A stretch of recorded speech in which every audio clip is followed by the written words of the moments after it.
All right, it's time to announce the winner of the drawing for the God Who Weeps. So there weren't very many entries, I think 9. So that means you all, the 9 of you have an 11% chance of winning.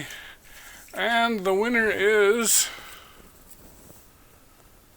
Enrique Polito from Utah. So good job. I forgot to put the city on there. So anyway, I got the zip code, so hopefully it'll get to you. In fact, maybe I might drop this off tomorrow, and we'll see. Hopefully you'll be home. So anyway, congratulations, Enrique. Good job. You lucked out. So here it is. The God Who Weeps. Welcome to Gospel Tangents, the best source for Mormon history, science, and theology. I'm Rick Bennett. Why did Jesus die for us? Was he just a moral teacher and that was his important thing?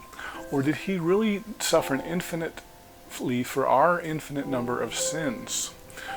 Why does God require a person to die for us? Isn't that barbaric?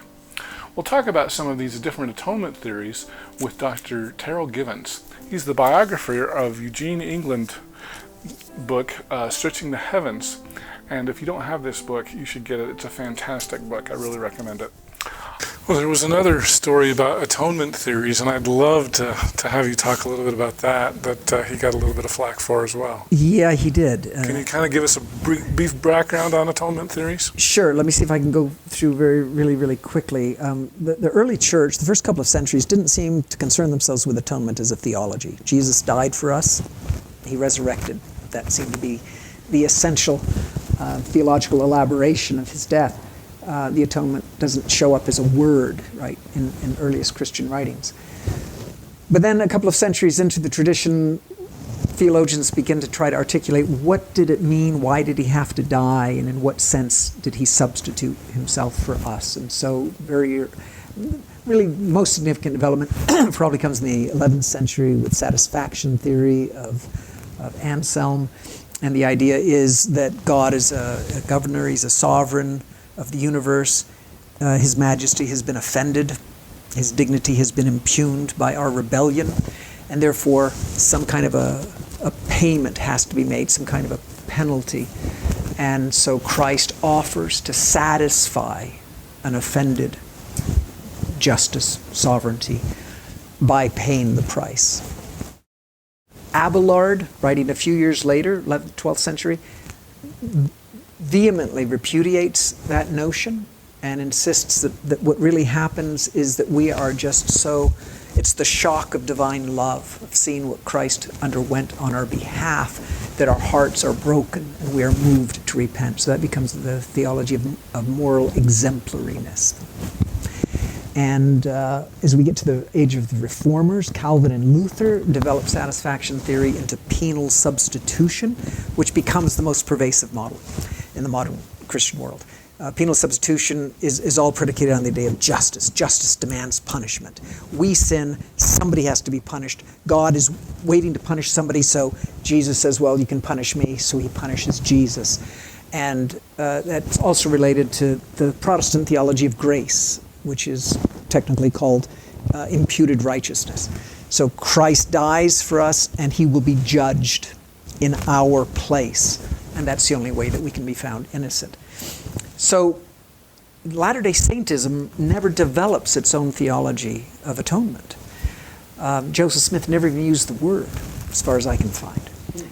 And so we just kind of assimilate what's in the air. When James Talmage writes Jesus the Christ and gets to the most important principle of atonement, he effectively says, we don't know. I'm not going to pretend to understand what happened in the garden or on the cross. But in some way, right, we are redeemed by his offering.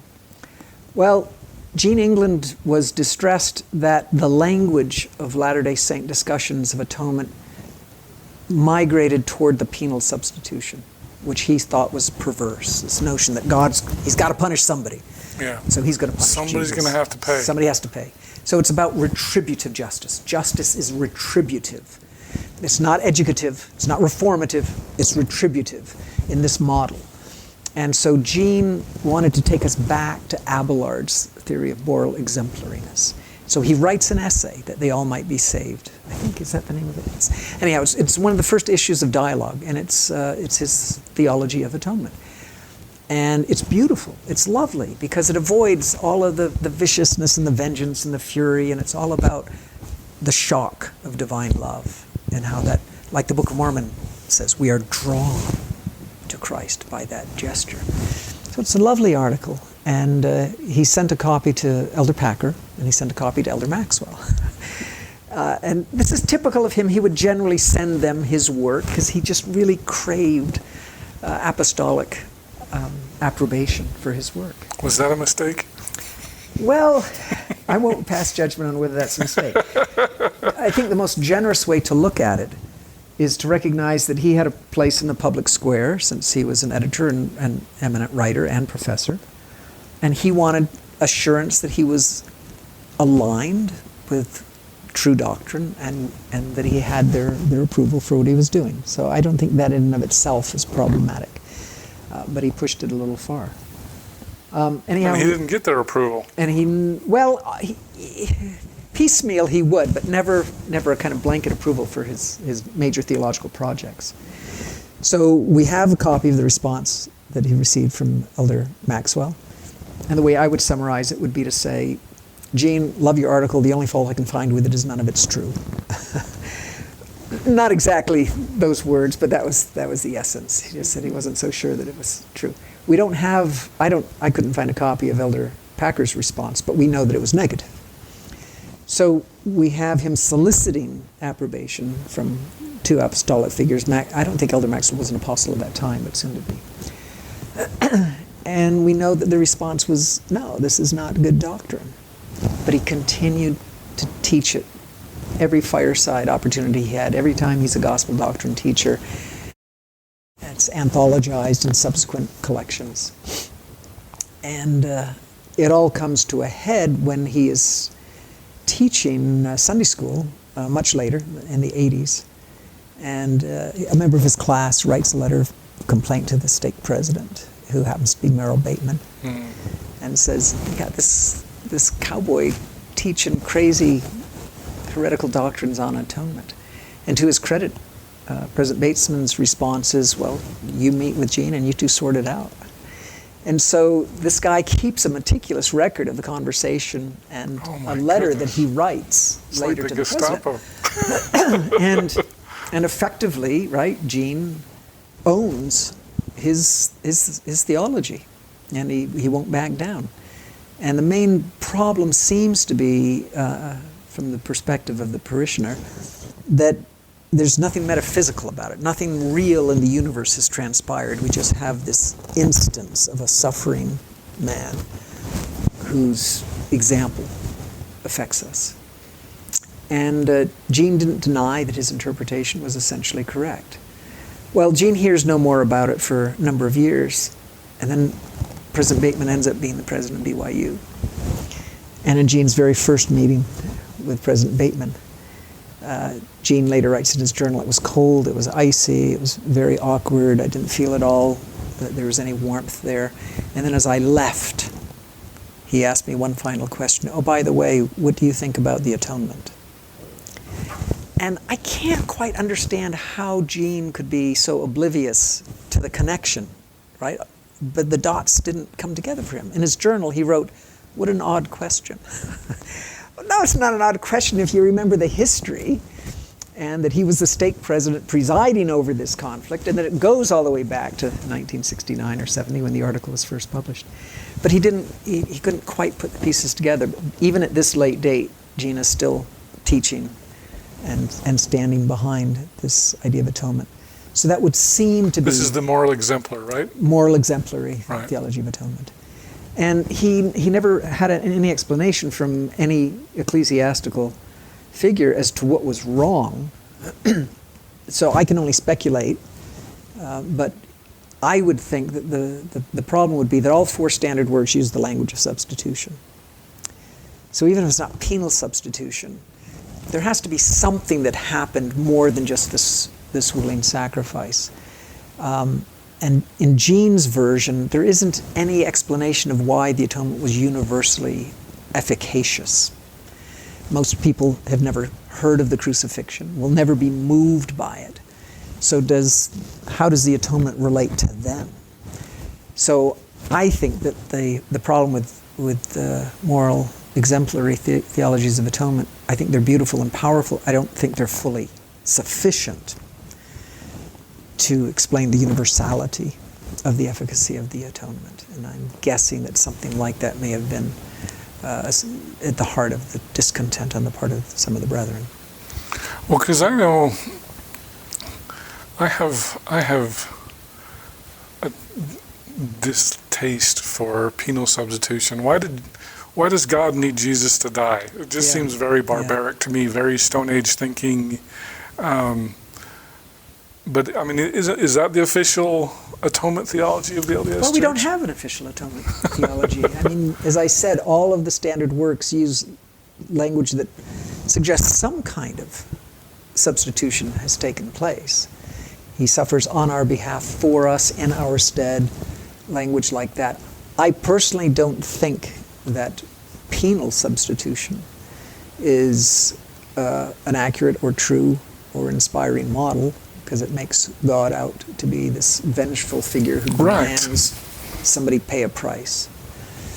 And Nietzsche, the philosopher Nietzsche, pointed out long ago that what's perverse about that is it presupposes that my happiness in seeing you punished will balance out the pain of your deed, and we get to this zero equilibrium.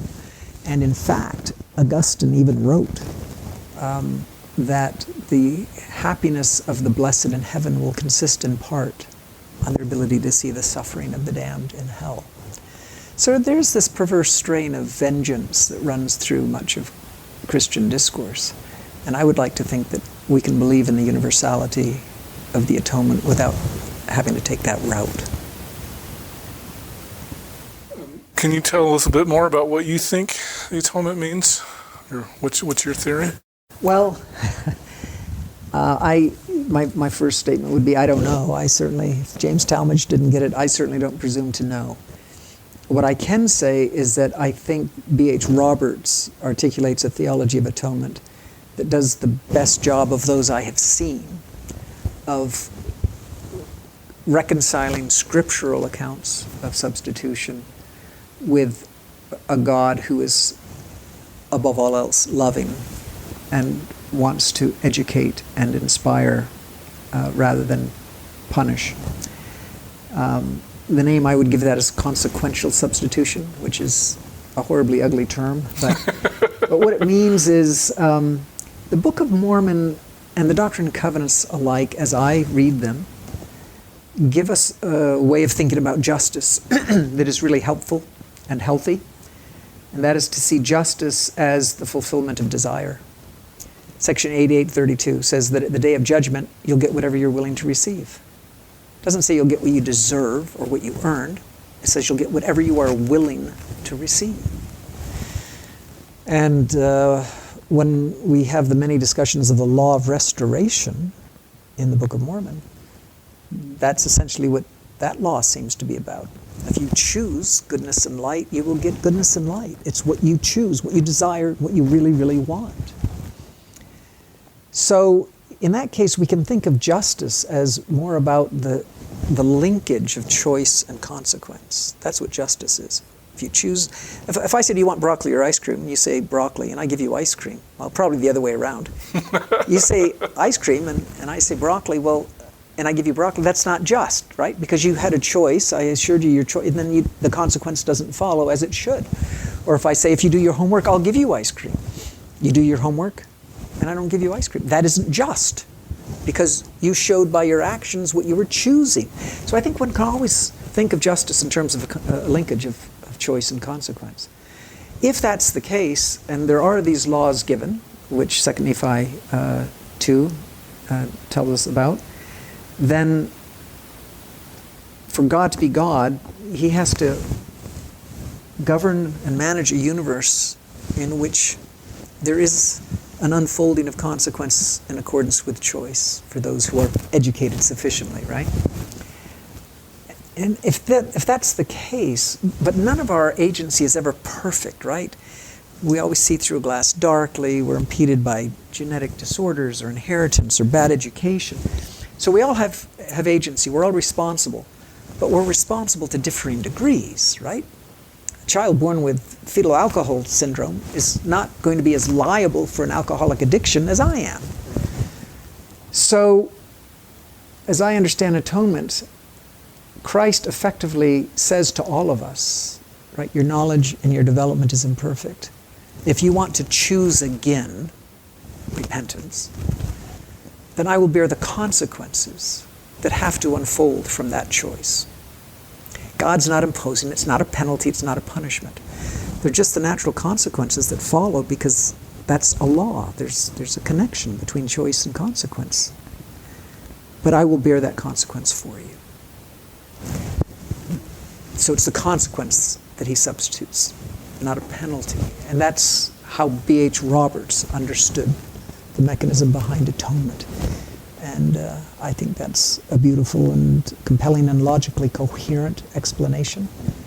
I also would like to think there's room in that for Eugene England's and Abelard's theory.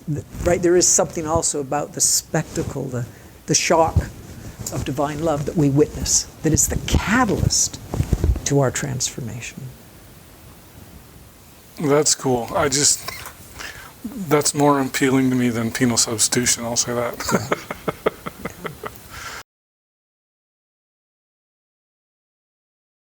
Easy to unintentionally step over a line that you didn't intend to, and did Eugene England do that?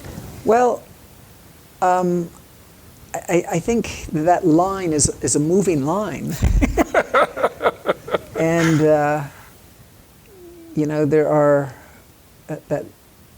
and so it's impossible to know whose sensibility you're going to offend. If you like what we're doing at Gospel Tangents, please support us. Go to gospeltangents.com and you can get full interviews as well as transcripts if you'd like those. So click here to subscribe, and over here you can see some of our other great videos. Thanks again.